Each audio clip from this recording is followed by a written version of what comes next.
Je vous invite à présent à ouvrir vos Bibles dans 1 Samuel, chapitre 17. Nous lirons les versets 45 à 47. Le premier livre de Samuel, 1 Samuel 17. Nous lirons les versets 45 à 47.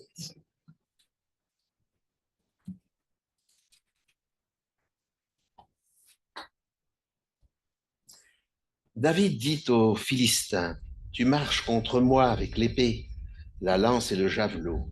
Et moi, je marche contre toi au nom de l'Éternel des armées, du Dieu des troupes d'Israël, que tu as mis au défi. Aujourd'hui, l'Éternel te livrera entre mes mains. Je te frapperai, je te couperai la tête. Aujourd'hui, je donnerai les cadavres du camp des Philistins aux oiseaux du ciel et aux animaux de la terre, et toute la terre reconnaîtra qu'Israël a un Dieu. Toute cette assemblée reconnaîtra que ce n'est ni par l'épée ni par la lance que l'Éternel sauve, car la bataille appartient à l'Éternel, il vous livre entre nos mains. Que le Seigneur bénisse sa parole et sa compréhension. Je laisse la place à Florian.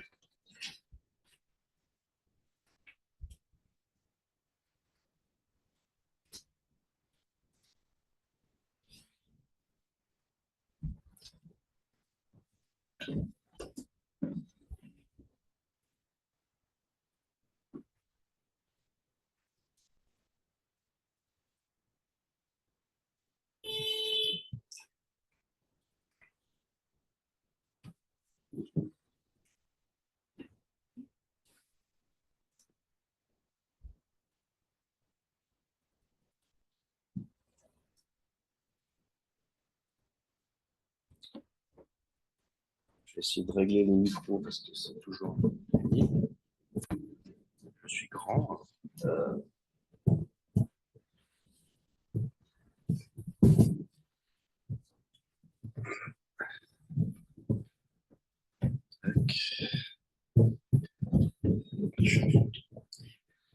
Alors bonjour à tous. J'espère que vous allez bien. Vous avez passé une excellente semaine. Oui, non. Moi, c'était la reprise du travail, donc c'est un peu dur. Faut se remettre un peu dans les éléments, dans le travail, etc. Et puis, voilà, au bout de quelques jours, on a presque oublié qu'on était en vacances. Ça, c'est, voilà, la vie est faite ainsi. J'ai intitulé mon message de ce matin, La victoire appartient à l'Éternel. Euh, j'ai Xavier Narbona qui m'a envoyé un truc sur Frère en agapé, non pas sur Frère, sur Telegram. Et apparemment, alors comme je regarde très peu en fait les informations, apparemment il y a une nouvelle maladie qui s'appelle en fait la variole du singe. Je l'ai noté là, ça s'appelle comment ils appellent ça? Il y a un autre nom. Ils appellent ça, c'est des cas de Mpox. Apparemment, il y a un premier cas qui a été décelé en Suède. Et puis apparemment, les cas se multiplient. Et en fait, l'OMS avertit le continent européen, en fait, euh, qu'on devrait connaître davantage de cas importés dans les prochains jours, dans les prochaines semaines. Ça fait un petit peu écho, en fait, à ce qui s'est passé avec le coronavirus. Alors évidemment, c'est beaucoup, on va dire, c'est un peu différent. Il y a pas, ça se transmet par contact et on est un peu dans cette même problématique. Et puis ça me faisait réfléchir. Alors ça, je l'ai eu il y a pas très longtemps, mais je me suis dit je vais m'en servir de bras de levier en fait par rapport à cette prédication de ce matin. Et en fait,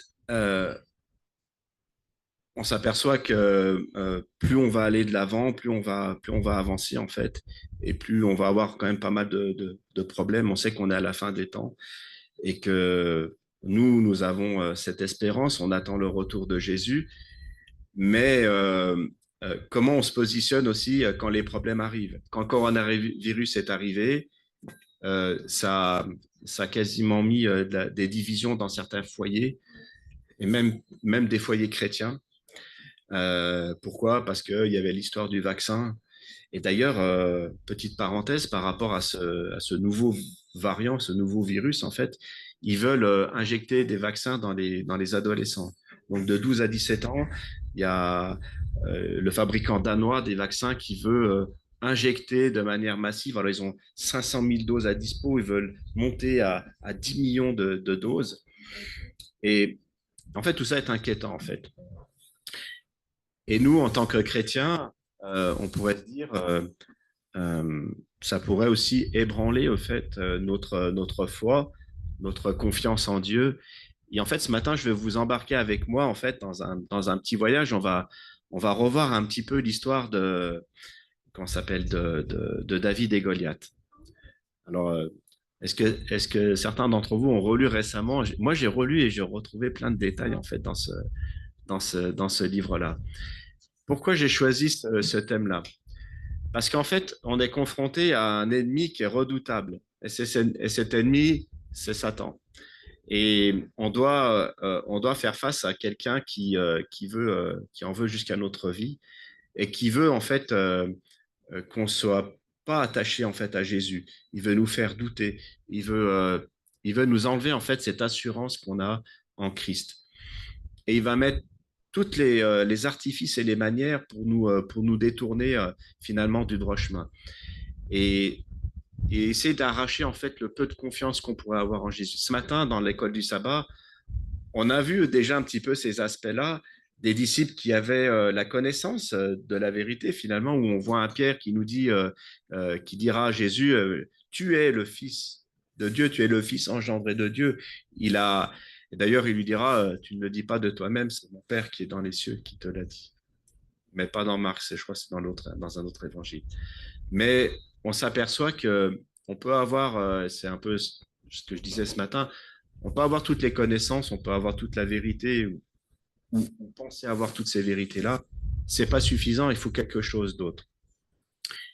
Et ce matin, on va voir que l'histoire de David et Goliath, en fait, c'est l'histoire de nos combats à nous, en fait. Qui est David? David, c'est un simple homme, il est berger, et c'est un jeune gamin, un adolescent, ou je dirais presque qu'il a l'âge peut-être un Nolan. On pourrait dire qu'il est peut-être, je sais pas, 17, 18, peu importe. C'est un adolescent. Mais déjà, il a vécu euh, pas mal de belles choses avec Dieu. Et récemment, juste avant cette histoire de David et Goliath, Samuel, le prophète Samuel est venu et en fait a oint David. Bon, on va pas rentrer dans toute l'histoire. On sait que le roi Saül, en fait, commence à ne plus suivre Dieu et en fait, il va perdre la bénédiction que Dieu lui a accordée. S'il avait marché dans les traces de Dieu, il aurait été béni jusqu'au bout et il aurait pu conduire le peuple d'Israël. Mais là, il n'est plus en mesure de le faire parce qu'il est en train de s'égarer. Donc, Dieu lui retire finalement cette bénédiction et il va l'inculquer, il va la donner à David. Donc ça, c'est juste pour poser un petit peu le cadre de cette histoire. Donc, je me suis amusé un petit peu à relire toute cette histoire. Alors, je ne vais pas la lire dans l'intégralité, mais je vais m'arrêter à certains passages. Donc, vous pouvez prendre la parole de Dieu, aller dans 1 Samuel, le chapitre 17, et puis on va regarder un petit peu l'histoire qui nous est racontée par rapport à David et à Goliath, qui sont, on va dire, les deux personnages principaux de cette histoire. 1 Samuel 17, à partir, voilà, verset 1 et suivant. Juste comme ça, vous avez un petit peu la trame. Alors, on nous dit au verset 4 que un homme sortit alors du camp des Philistins. Alors, il y a en fait il y a une espèce de bataille qui est en train de se mettre en place.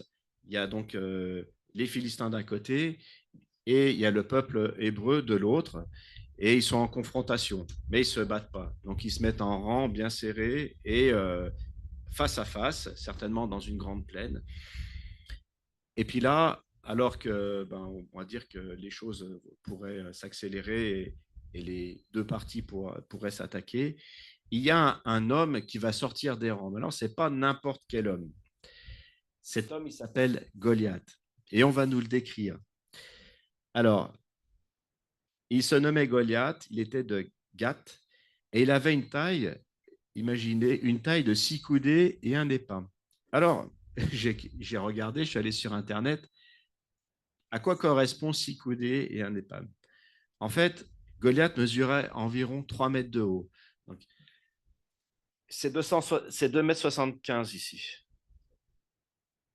Ça, c'est 2,75 m. Si, c'est 2,75 m.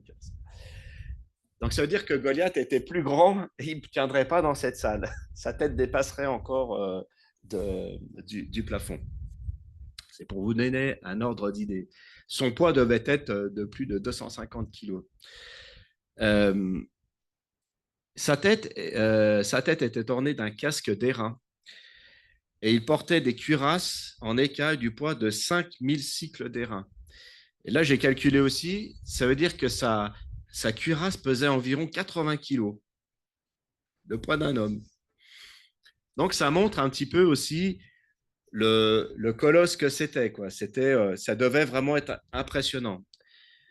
Entre parenthèses, il était quand même de taille inférieure à Adam, parce qu'Adam, sauf erreur, la loi dit qu'il faisait environ 4 mètres.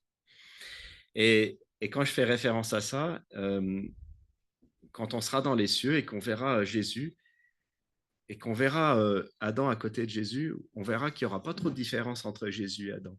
Il y a peut-être une tête de différence, à peine. Donc ça montre que quand Dieu a dit créons l'homme à notre image et à notre ressemblance, il est même allé dans le détail on va dire, de la taille, etc. Bon, ça c'est Lénoy qui nous le dit, la Bible ne se prononce pas là-dessus, mais c'est assez intéressant. Donc ça veut dire que voilà. Et on a là en fait un homme qui va venir à chaque fois devant les Israélites et en fait leur dire, leur lancer en fait un défi. Je continue un petit peu sur on va dire l'armure en fait que Goliath a. Il a aussi une lance qui pesait 600 cycles de fer. Alors ça correspond environ à 7 kilos. Et puis il avait aussi un bouclier, mais ça c'était un homme qui lui portait son bouclier. Peut-être que après, s'il devait s'en servir, voilà, il le reprenait. Il y avait quand même un homme qui portait aussi, voilà, qui portait son bouclier, qui marchait devant lui. C'est au verset 7. Et un point intéressant, donc il va se présenter tous les jours, tous les jours, tous les jours, tous les jours. Pendant 40 jours, Goliath va se présenter au peuple de Dieu. C'est assez intéressant de voir aussi ce chiffre 40. J'avais jamais fait attention. C'est en relisant l'histoire, je me dis, mais c'est impressionnant. 40 jours, il y a toujours ce chiffre 40 en fait qui revient. Voilà. Pendant 40 jours, Goliath va se présenter en fait devant, devant le peuple hébreu. Et qu'est-ce qu'il va dire? Il va dire la chose suivante. Si quelqu'un peut me battre et qu'il me tue, nous vous serons assujettis. Mais si je l'emporte, ça c'est au verset 9, si vous voulez suivre, mais si je l'emporte sur lui et que je le tue, vous nous serez assujettis et vous nous servirez. Pour moi, en fait, cette histoire, elle met le combat entre le peuple de Dieu et l'ennemi de ce monde, qui est Satan. Et d'ailleurs, il est très représentatif dans sa manière, dans son orgueil, dans... il se présente seul face à une multitude de personnes. Il n'a vraiment pas peur, Goliath. Et lui, il pourrait écraser les gens sans problème, quoi. C'est un géant, voilà. Il faut savoir que le peuple hébreu, c'est pas un peuple qui est connu pour leur grande taille. C'est des gens de petite taille. Voilà. Dieu a pris. D'ailleurs, c'est ce qui est impressionnant. Dieu prend toujours les gens, pas forcément les plus forts et les plus costauds. Alors, évidemment, il y a l'histoire de Samson qui pourrait, voilà, qui va dénoter, mais voilà. Mais en général, il prend ceux qui paraissent le moins costauds, etc. Et tout ça pour que les gens, finalement, ne se glorifient pas de leur force, mais qui comprennent que leur force vient de l'Éternel. Et justement, on va arriver à cela. Donc, ce Philistin, donc Goliath, s'avançait donc matin et soir, et pendant 40 jours, il va se présenter devant eux, et en fait, il va se moquer d'eux en leur disant, en se moquant d'eux sur leur manière d'être, sur leur foi, leur Dieu, etc. Et puis, un jour, euh, le père, donc c'est Isaïe, le père de David, dit à David, écoute, laisse tes brebis, enfin, les brebis que tu gardes chaque jour, et descends en direction du peuple de Dieu, enfin en direction du roi et tout ça. Et tu vas là-bas et tu vas aller voir tes frères parce qu'ils sont sur le champ de bataille et le père s'inquiétait parce que ça faisait déjà 40 jours que ça durait. Donc, est-ce que mes enfants sont... Parce qu'à l'époque, il n'y avait pas des téléphones portables et puis voilà. Donc, on ne pouvait pas trop savoir ce qui se passait, si ce n'est d'aller voir soi-même ou d'envoyer une personne justement qui faisait le travail et qui allait rapporter les informations. C'est comme ça que ça fonctionnait. Donc, il envoie son fils David. Mais il y a eu une histoire avant, on ne l'a pas lu, mais David a été oint par le prophète Samuel. Donc en fait, David a la présence de Dieu déjà. Et on va le voir au fur et à mesure que c'est un point capital important. Et puis donc, il va aller voir ses frères et il va en fait, il va aller les chercher directement sur le champ de bataille, quoi. Donc, on pourrait imaginer, les gens sont tous en rang et puis là, il arrive à trouver ses frères en demandant, en posant des questions. Ah, les Norton, bienvenue. Oh, ça va, on vient juste de commencer.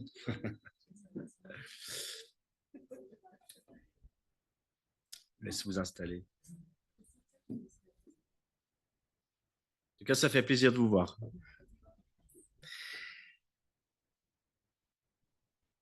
Voilà, donc je continue. Et donc, David va aller au devant de ses frères et puis il va un peu interroger, mais qu'est-ce qui se passe?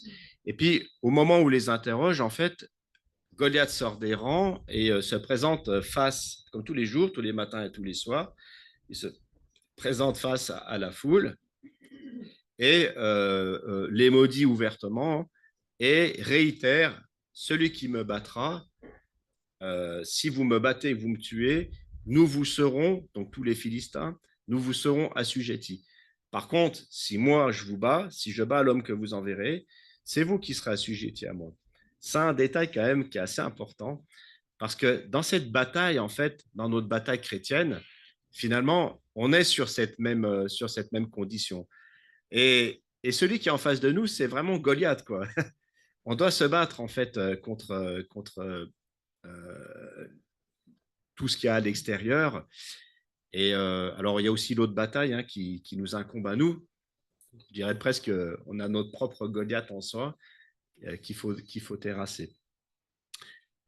Voilà. Et donc, pendant que David, et ça, c'est Lénoël qui le dit dans Patriarche et dans Prophète et Roi, non, Patriarche et Prophète, elle va nous dire comme ça qu'en fait, ça va créer un peu une jalousie au sein de ses frères, parce que lui, il va dire, mais il faut y aller, quoi. On va pas se laisser insulter par ce géant, quoi. Pourquoi vous tremblez? Et ça va un petit peu agacer les frères, en tout cas le frère aîné qui va lui dire, écoute, retourne à tes moutons et puis laisse-nous tranquille. Nous, on est des guerriers, nous. Toi, tu n'es pas un guerrier. Toi, tu es un berger. Mais c'est sans avoir, parce qu'il savait aussi la fougue que David avait. Vous vous souvenez, d'ailleurs, il va le dire un peu plus loin, David n'a jamais eu peur de terrasser quoi que ce soit. Quand il gardait ses animaux, il a déjà terrassé un lion, un ours. Donc, Goliath, ça ne lui faisait pas plus peur que ça au final, quoi. Bon, bref, la chose va s'ébruiter et en fait, ça va revenir aux oreilles du roi. Et si vous vous souvenez un petit peu de l'histoire, le roi Saül a eu vent en fait que par le prophète Samuel, qui va être destitué en fait de son poste et qu'un autre va le remplacer. Et je pense qu'il sait déjà que c'est David. Il me semble qu'il lui a dit. Et évidemment, il ne voit pas David d'un très bon œil, mais Dieu aussi a pourvu à toute chose, c'est que quand David venait à la cour du roi et qu'il était assailli en fait par, entre guillemets, c'est marqué un peu ses mauvais esprits, David jouait de la harpe et puis en fait ça le réconfortait et ça le remettait un peu sur, on va dire, sur le bon rail.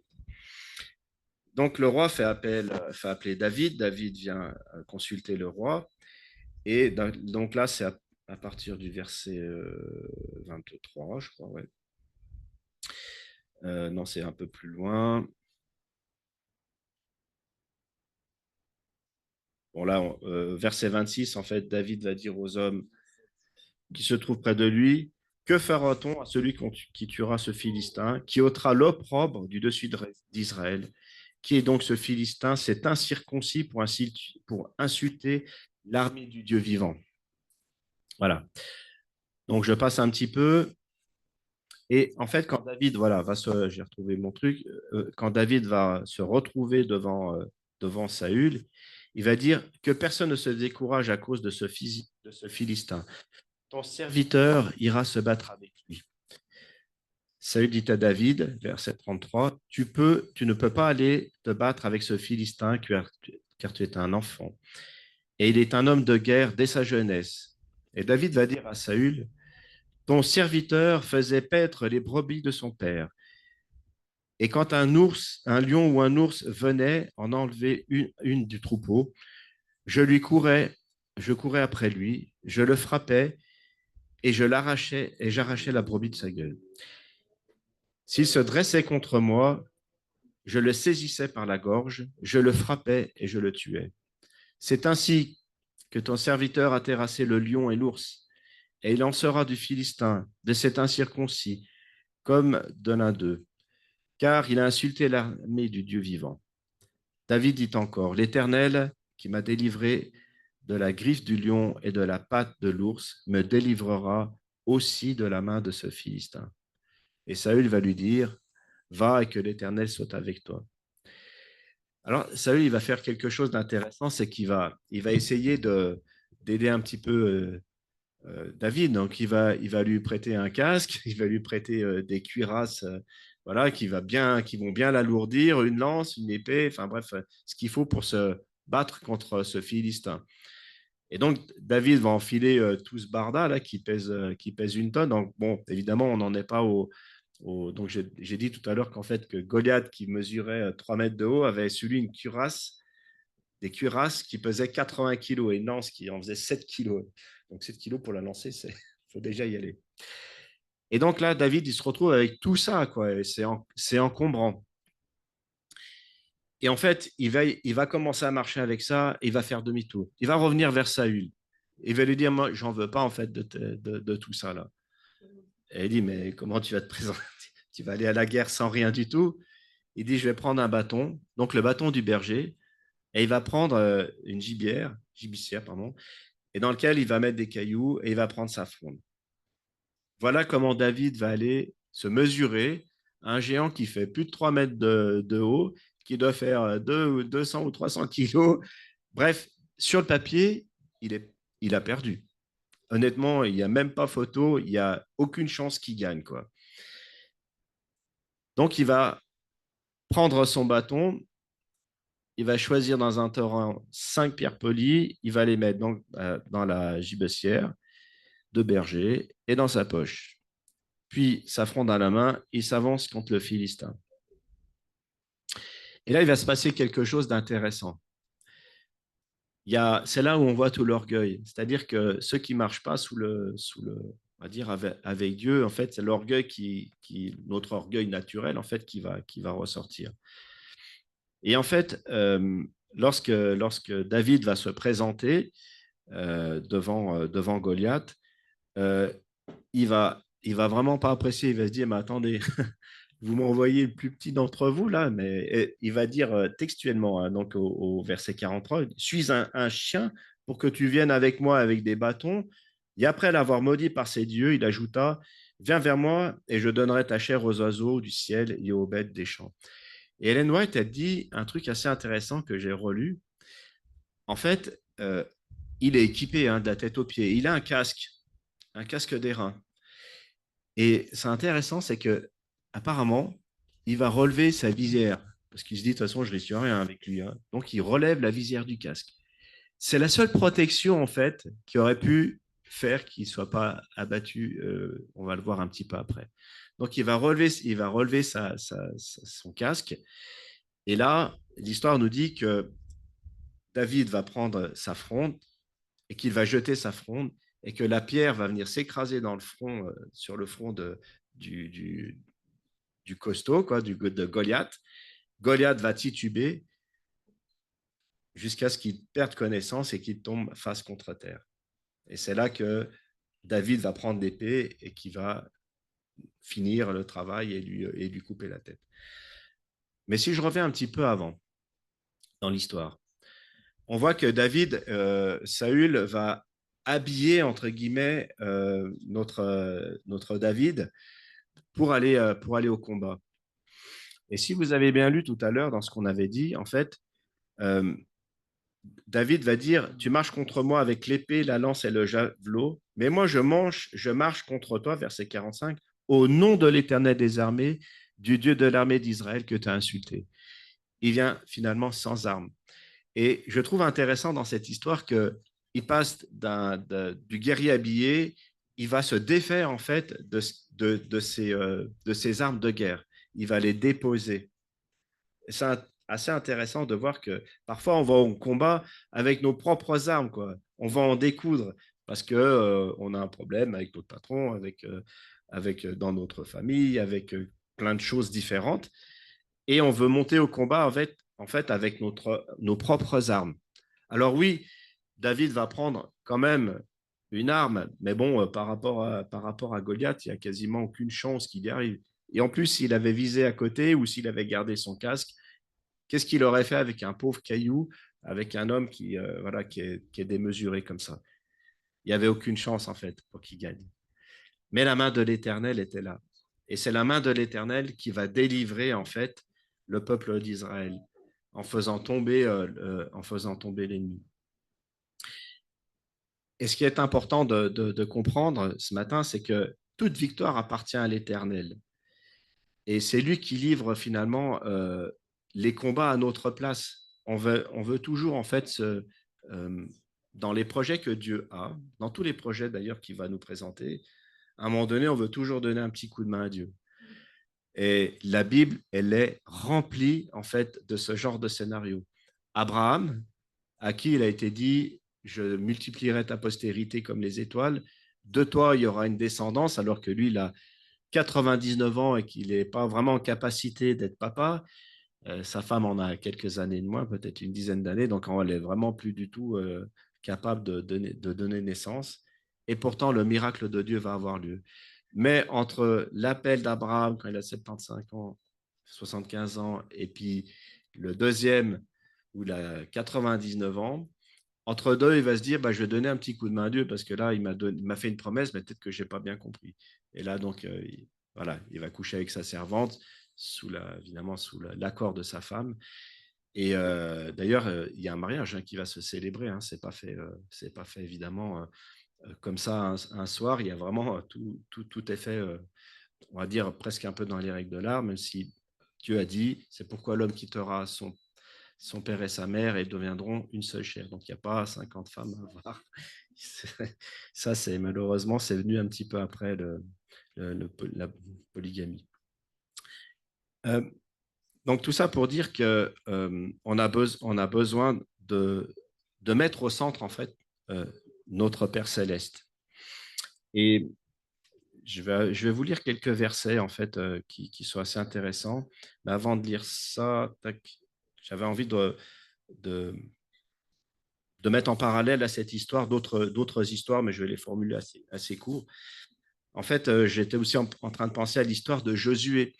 En fait, lorsque Josué a pour ordre d'aller en Canaan et puis finalement de prendre possession du pays, la première chose, la première ville sur laquelle ils vont arriver, c'est Jéricho. Et Jéricho, c'est quoi? C'est une ville fortifiée avec des murs qui doivent faire 5 mètres d'épaisseur, ou si ce n'est pas 6. Je ne sais plus où j'avais lu, apparemment, où j'ai entendu, on pouvait mettre deux chariots, en fait, côte à côte, tellement l'épaisseur, tellement le mur était épais, et où ils ont mis pierre, acier, bois, pierre, acier, bois, enfin, tout entremêlé. Le truc, il n'aurait jamais pu tomber, quoi. C'était même pas possible. En fait. Impossible, en fait. Et là où je veux en venir, c'est que parfois, en fait, Dieu a des plans qui sont complètement fous, en fait, complètement insolites. Alors évidemment, moi j'ai eu cette réflexion-là parce que nous, on est un petit peu dans une démarche un peu particulière ces derniers temps. Et c'est vrai qu'on ne comprend pas toujours les plans de Dieu. On se dit, mais soit ça n'a ni queue ni tête, ou Seigneur, je ne comprends pas, c'est quoi les tenants aboutissants. Et en fait, on a peur, quoi. Par exemple, pour cette histoire de Jéricho, euh, Dieu va dire à Josué, tu prends l'arche de l'alliance qui représente aussi Dieu, d'accord? La présence de Dieu, la présence de Dieu. Et tu fais marcher devant cette arche 7 sacrificateurs, et ils vont sonner, et ils auront chacun 7 corps de bélier, et ils vont sonner du corps pendant qu'ils vont faire le tour. Et puis il y aura l'avant-garde devant, ceux qui vont jouer du corps, l'arche de l'Alliance, et puis l'arrière-garde. Et ils vont faire comme ça le tour de la ville. Et pendant 6 jours, ils vont faire un tour de la ville le matin, et ils vont rentrer. Et ils vont jouer du son du corps en tournant. Ça, c'est Josué. C'est l'histoire de Jéricho. Le deuxième jour, ils vont faire pareil. Le troisième jour, ils vont faire pareil. Et chaque jour, en fait, ils doivent faire ce tour-là. Est-ce que ça a du bon sens de faire le tour d'un pâté de maison en jouant de la musique? Est-ce que pour aller à la guerre, il faut faire comme ça? Les plans de Dieu sont complètement fous. Ça a pas de sens, quoi. Et le septième jour, Dieu leur dit, vous ferez 7 fois le tour de Jéricho. Mais par contre, ils avaient pour consigne de ne pas faire de bruit. C'est-à-dire qu'ils jouaient du corps, mais aucun son ne devait sortir de leur bouche. Par contre, le septième jour, ils vont faire les 7 tours. Et au bout du septième tour, Josué va dire, maintenant vous pouvez crier. Et ils vont crier, ils vont faire une clameur telle que le mur de l'enceinte va s'écrouler sur lui-même d'un seul coup. Et là, ils vont pouvoir rentrer dans la ville et prendre possession de la ville. Euh, Encore d'autres histoires. Je pense à Gédéon. Je ne sais pas si vous connaissez. J'ai relu un petit peu aussi Gédéon. D'ailleurs, j'avais confondu 2 histoires, mais donc du coup, je sais bien que j'ai refait ça. En fait, Gédéon, c'est un peu pareil. En fait, lui, il est fils, pareil, de la tribu de Manassé. Je crois que c'est la plus pauvre des tribus. C'est le plus petit de toutes les tribus. C'est le moins, voilà. C'est la petite tribu de côté, là, ceux qu'on ne regarde pas trop, là. Et, et en fait, Dieu va s'adresser directement à Gédéon. Une histoire intéressante, c'est qu'ils vont. Alors là, on pourrait dire ils appellent ça l'ange de l'Éternel, et on sait que nous, l'ange de l'Éternel, c'est Jésus. Donc Jésus lui-même va se présenter en fait à Gédéon sous un térébinthe. Donc apparemment, le térébinthe, c'est au Moyen-Orient. C'était un peu les seuls endroits où on pouvait s'abriter un peu du soleil, quoi. Il n'y avait pas des parasols estampillés de n'importe quoi dessus. Donc il n'y avait rien à part des arbres. Donc là, il y avait un gros terrain. Et là, euh, Dieu va s'adresser en fait à Gédéon. Et puis il va lui dire, je veux t'utiliser toi pour délivrer Israël. Et là encore, des trucs complètement dingues. Et on s'aperçoit au fur et à mesure de l'histoire qu'à un moment donné, donc il va partir avec plein d'hommes et il part à la guerre. Et Dieu lui dit, non, mais là, il y en a trop. Il faut descendre de chiffres. Et là, c'est pareil, c'est complètement stupide. Si on veut aller à la guerre, qu'est-ce qu'on va faire? Ben, c'est la supériorité numérique qui fonctionne, on est d'accord. Mais avec Dieu, ça ne fonctionne pas comme ça. C'est complètement. Alors, on les connaît, ces histoires, mais c'est toujours bien de se rendre compte et de placer aussi par rapport à nous. Et donc là, il va se retrouver avec seulement 300 hommes contre des milliers d'autres en face. Et là, encore une fois, Dieu va donner la victoire à Gédéon. Et c'est encore une autre histoire sur laquelle on voit que c'est Dieu qui gagne. Pourquoi je vous parle de ça? Ben, pourquoi est-ce qu'il nous faut chercher la présence de Dieu? Euh, on cherche souvent de l'aide, mais on cherche pas la présence de Dieu dans notre vie. Euh, on va dire que la plupart des gens, ils cherchent surtout les bénédictions de Dieu. Seigneur, bénis-moi. Seigneur, donne-moi. etc. Donne-moi un emploi, donne-moi la santé, bénis-moi Seigneur. Alors, ce n'est pas que Dieu ne veut pas nous bénir, mais parfois on demande des bénédictions où il n'y a pas forcément à avoir de bénédiction. Bénis mes projets, mais c'est mes projets, ce n'est pas les projets de Dieu. Et j'ai beaucoup réfléchi par rapport à ça, parce que je me dis souvent, on veut faire des projets, et puis, alors on peut les présenter à Dieu, mais ça ne marche pas comme ça en fait. Dieu m'a fait comprendre qu'on doit d'abord chercher sa présence. Une fois que la présence de Dieu est là, eh ben là, on peut écouter ce qu'il a à nous dire. Et ensuite, on obéit en fait à ce qu'il a à nous dire. Ce que nous devons mettre avant toute chose, avant notre propre vie, nos emplois, notre famille et les biens de ce monde, nous devons chercher en fait donc la présence de Dieu, comme vous l'avez compris. Dieu est au centre de nos crises, il est au centre de nos luttes. Lorsque David arrive devant Goliath, s'il n'avait pas la présence de Dieu avec lui, il aurait été écrasé comme un moustique. Il aurait été pulvérisé. C'est lui qui aurait servi de manger aux oiseaux et aux bêtes des champs, comme il est écrit. Mais David vient avec la puissance de Dieu. Et il sait qu'il a la puissance de Dieu. Et quand on marche avec la présence de Dieu, avec la puissance de Dieu, et qu'on marche dans ses plans à lui, alors tout réussit. Parce que moi, si vous me dites, écoute, Florian, bah écoute, c'est quoi, il y a un gros colosse là-bas, tiens, tu prends une petite fronde et un machin, puis tu vas. Non, moi, je me barre, moi. je, je sais très bien que je vais pas y arriver. Donc, dans tous les projets, dans tous les plans que Dieu va mettre sur notre route, on a besoin qu'en fait, qu'il soit au centre de nos projets.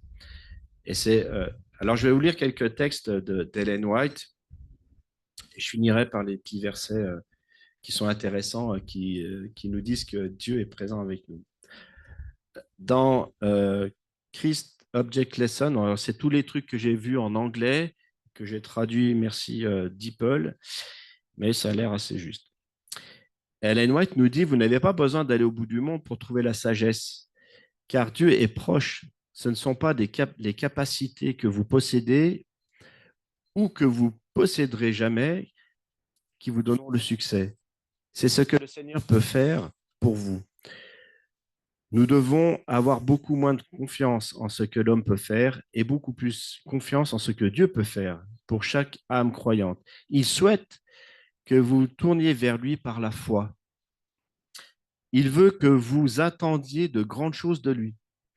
C'est vrai que souvent, on limite Dieu. On dit, bon, peut-être que ça ne va pas se faire. Non, en fait, il faut mettre le curseur au maximum. Il désire vous donner la compréhension dans les domaines temporels et spirituels. Il peut aiguiser l'intellect. Il peut donner du tact et de l'habilité. Mettez vos talents au service de l'œuvre. Demandez à Dieu la sagesse, elle vous sera donnée. Et c'est vrai que la Bible nous l'enseigne ainsi. Demandez la sagesse, elle vous sera donnée.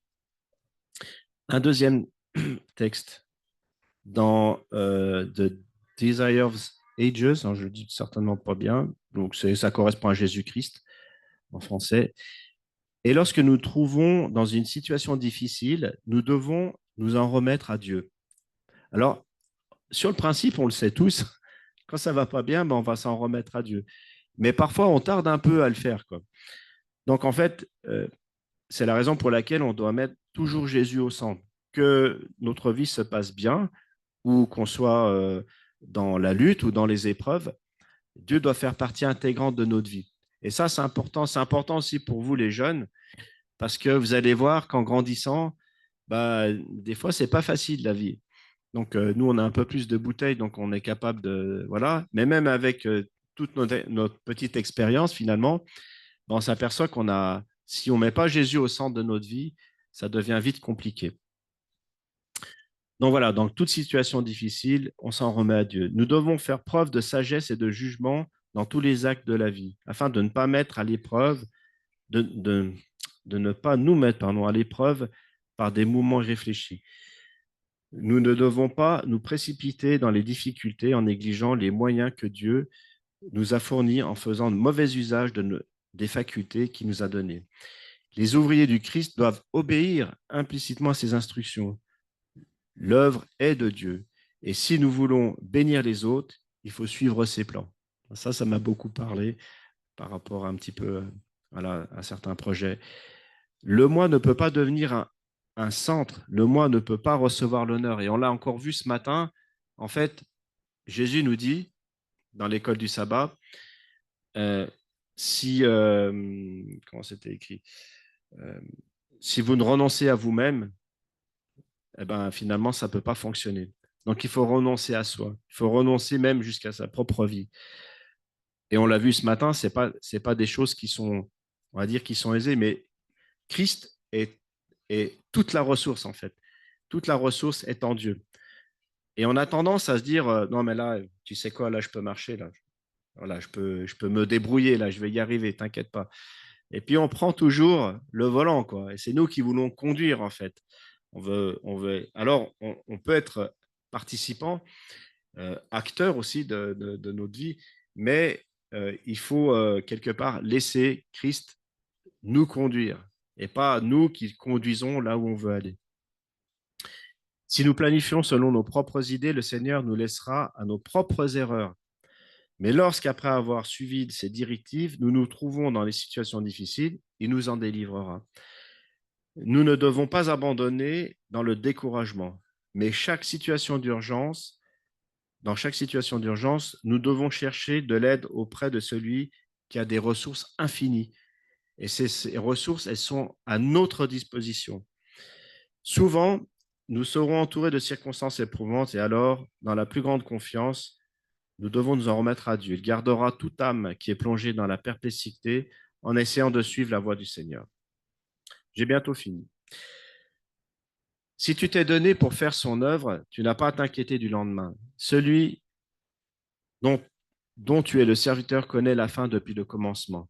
Les événements de demain sont cachés aux yeux, qui sont cachés à tes yeux, sont ouverts aux yeux de celui qui est tout-puissant. Dieu connaît le début avant la fin. Et c'est la raison pour laquelle il faut qu'on se plonge, entre guillemets, dans ses plans, dans ses stratégies, dans, en gros, dans ce qu'il a projeté. Euh, quand quand, pas Gédéon, quand Josué arrive dans la plaine de Jéricho, il ne s'est pas dit, tiens, bah, je vais faire quelques fois le tour des murs de Jéricho et ils vont s'écrouler. Ça, c'est le plan de Dieu. Ça viendra à aucun esprit humain, ce genre de folie, quoi. Donc, oui, les plans de Dieu sont fous, mais les plans de Dieu fonctionnent. Et si on obéit aux plans de Dieu, ils vont fonctionner. C'est vrai pour par exemple, je ne sais pas, on se dit, bah, on veut faire de l'évangélisation, on veut mettre en place des choses, etc. Mais avant de faire ça, il faut prier, il faut demander, mais c'est quoi ton plan, Seigneur? Qu'est-ce que je peux faire pour amener des personnes à Jésus? Moi, je ne sais pas faire, mais toi, tu sauras me guider et me dire ce qu'il faut faire. Parce qu'on a quand même un rôle à jouer, mes amis, en tant que chrétiens. Et c'est pour ça que je partage tout ça avec vous. Un autre texte se trouve dans Prayer, page 311. Prenez la parole du Christ comme assurance. Ne vous a-t-il pas invité à venir à lui? Ne, ne vous permettez jamais de parler d'une manière désespérée et découragée. Si vous le faites, vous perdrez beaucoup. En regardant les apparences et en vous plaignant lorsque les difficultés et les pressions se présentent, vous devez vous donner la preuve d'une foi maladive et affaiblie. Parlez et agissez comme si votre foi était invincible. Le Seigneur est riche en ressources. Il possède ce monde. Regardez vers le ciel avec la foi. Regardez vers celui qui a la lumière, la puissance et l'efficacité. Et là, j'ai terminé. Lorsque nous prenons en main la gestion des choses dont nous avons à nous occuper et que nous dépendons de notre propre sagesse, nous prenons un fardeau que Dieu ne nous a pas donné et nous essayons de porter sans son aide. Nous prenons sur nous la responsabilité qui appartient à Dieu et nous nous mettons ainsi à sa place. Mais lorsque nous croirons vraiment que Dieu nous aime et veut nous faire du bien, nous cesserons de nous inquiéter de l'avenir. Nous ferons confiance à Dieu comme un enfant fait confiance à un parent aimant. Alors nos ennuis et nos tourments disparaîtront. Dieu m'a donné un texte il n'y a pas très longtemps, alors que j'étais un peu dans le doute. Et c'était Ophélia qui l'avait mis en short, enfin, je ne sais plus si on appelle ça un short, mais sur les WhatsApp. Enfin, c'est des trucs éphémères. Hein, les stories, voilà, c'est pas un short, c'est un story. Et je tombe sur ce texte-là de Exode 33, 14. Et en fait, ça marquait, alors que je me posais pas mal de questions, l'Éternel répondit, je marcherai moi-même avec toi afin de te rassurer. Dieu peut nous parler à travers sa parole. Dans nos Bibles, c'est marqué, je marcherai moi-même avec toi et je te donnerai du repos. Quand on a le repos, c'est qu'on a l'âme qui est en paix. C'est ça le repos. Le repos de Dieu, c'est avoir l'âme en paix. Et la plupart des gens dans ce monde n'ont pas l'âme en paix. Ils sont tourmentés. Ils ont peur du lendemain. Ils ont peur de ce qui va se passer, leur travail, la situation autour d'eux. Tout à l'heure, je parlais, vous n'étiez pas là, mais apparemment, il y a un nouveau virus, ça s'appelle la variole du singe, là, qui est en train de proliférer en fait en Europe. Et, et en fait, tout à l'heure, c'est pour ça que je donnais l'image de Goliath, parce qu'en fait, on va encore se retrouver, comme avec le coronavirus, avec, euh, avec des choses à gérer. Et, et je pense que ça ne va pas être facile. Donc, il faut avoir la foi, en fait, suffisante pour se dire, OK, mais Seigneur, toi, tu as tes plans, je veux suivre tes plans. Et l'Éternel nous dit, comme donc ça c'est une autre interprétation d'Exode 33, 14, il dit, moi, Moïse, j'irai avec toi et je te donnerai du repos. Tout ira bien pour toi. Ma présence t'accompagnera. Jésus a fait une promesse, les amis. Il a dit, je serai avec vous jusqu'à la fin de demain, jusqu'à la fin des temps, jusqu'à la fin du monde. Ouais. Jusqu'à la fin du monde. Donc, on a l'assurance, en fait, que que Dieu est avec nous. Et je vais vous donner, pour terminer, juste quelques petits textes bibliques qui sont très courts. Sophonie 3, 17. L'Éternel, ton Dieu, est au milieu de toi comme un héros qui sauve. C'est pas vrai, ça? Il fera de toi sa plus grande joie. Il gardera le silence dans son amour. Il aura pour toi des transports d'allégresse. Ça montre tout l'amour que Dieu a pour nous. Deutéronome 31, 6. Fortifiez-vous et ayez du courage. Ne craignez point, ne soyez point effrayés devant eux, car l'Éternel ton Dieu marchera lui-même avec toi. Il ne te délaissera point, il ne t'abandonnera point. Dieu nous dit, et il insiste sur le fait que, mais de quoi tu as peur? Car moi, je suis avec toi. Alors, c'est sûr, si on fait n'importe quoi, mais si on est dans ses projets, dans son projet de vie, et qu'on marche avec lui, et qu'on est dans la présence de Dieu, ces textes s'appliquent. Ésaïe 41, verset 10. Ne crains rien, car je suis avec toi. Ne promène pas des regards inquiets, car je suis ton Dieu. Je te fortifie, je viens à ton secours. Je te soutiens de ma droite triomphante.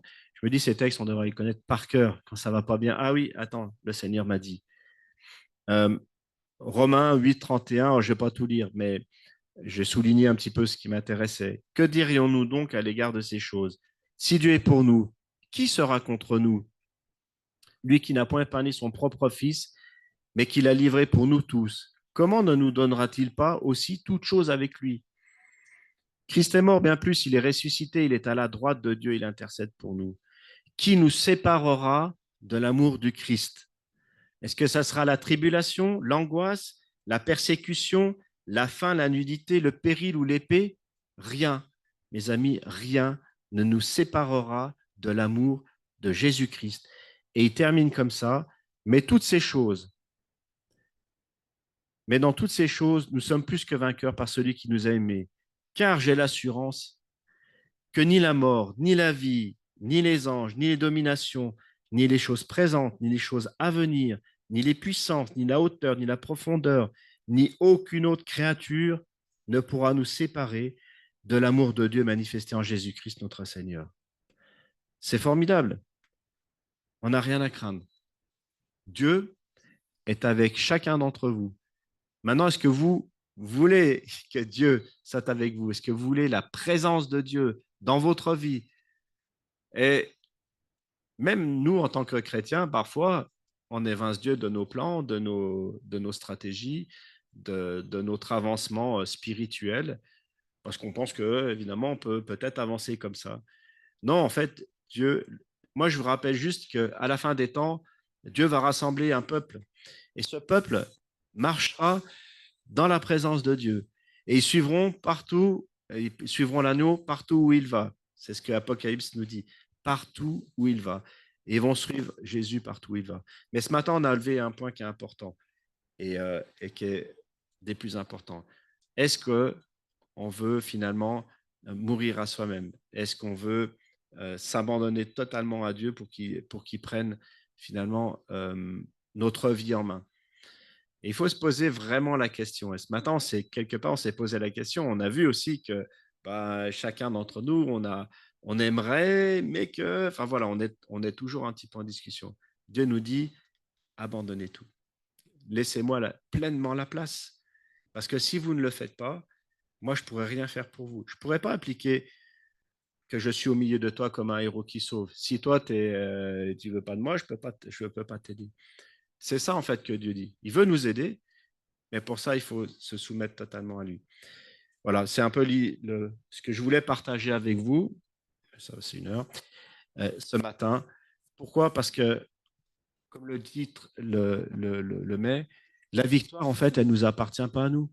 La victoire, elle appartient à l'Éternel. C'est sa bataille, c'est son combat.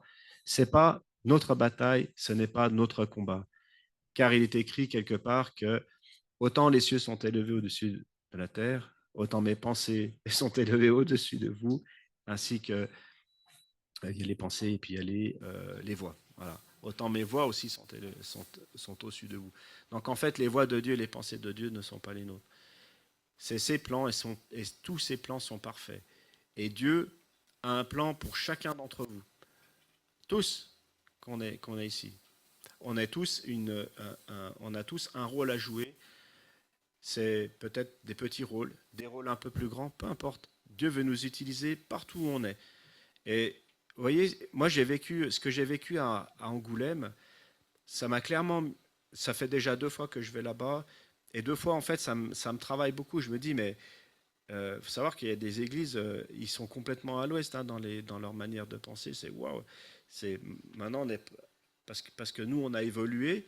Je ne dis pas qu'on est ici, tout est nickel. On a plein de choses encore à améliorer. Mais il y a un sacré écart. Hein. C'est super violent. Et quand vous apportez la parole de Dieu à ces gens-là, wow, il y a une faim, il y a une soif. Ils vous interrogent toute l'après-midi, on est resté là-bas. Et ils questionnent, ils questionnent, ils questionnent. Et ils posent plein de questions. Mais Sandrine elle joue le rôle maintenant. Nous, on est resté jusqu'à 7 heures du soir quand même. Et puis on a abandonné nos enfants. Non, ça va, Louise c'était pas mal. Mais ça donne un aperçu que autour de nous, en fait, il y a une soif, il y a vraiment une soif de l'évangile. Et on doit porter cet évangile-là.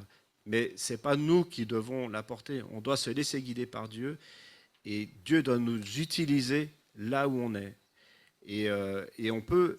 Et c'est de cette manière-là, je l'ai lu quelque part tout à l'heure, c'est de cette manière-là, en fait, qu'on va être une bénédiction pour toutes ces personnes vers lesquelles Dieu va nous amener. Que ce soit des chrétiens qui sont déjà, voilà, eux, ils sont adventistes, mais que ce soit aussi ceux qu'on va rencontrer dans la rue, ceux qu'on va rencontrer, je ne sais pas, en allant chercher sa baguette de pain.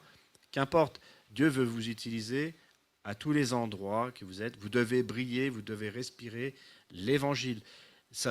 Le salut doit rayonner sur chacun de vos visages. C'est ce que Dieu nous demande. Le peuple, à la fin des temps, rayonnera pleinement, en fait, la gloire de Dieu. Ces gens-là glorifieront Dieu dans leur manière d'être, dans leur manière de penser. Pourquoi? Parce qu'ils auront la présence de Dieu au sein de leur cœur. Ils auront Jésus avec eux. La Bible nous dit ils auront la foi de Jésus. Et la foi en Jésus. Mais la foi de Jésus. Voilà.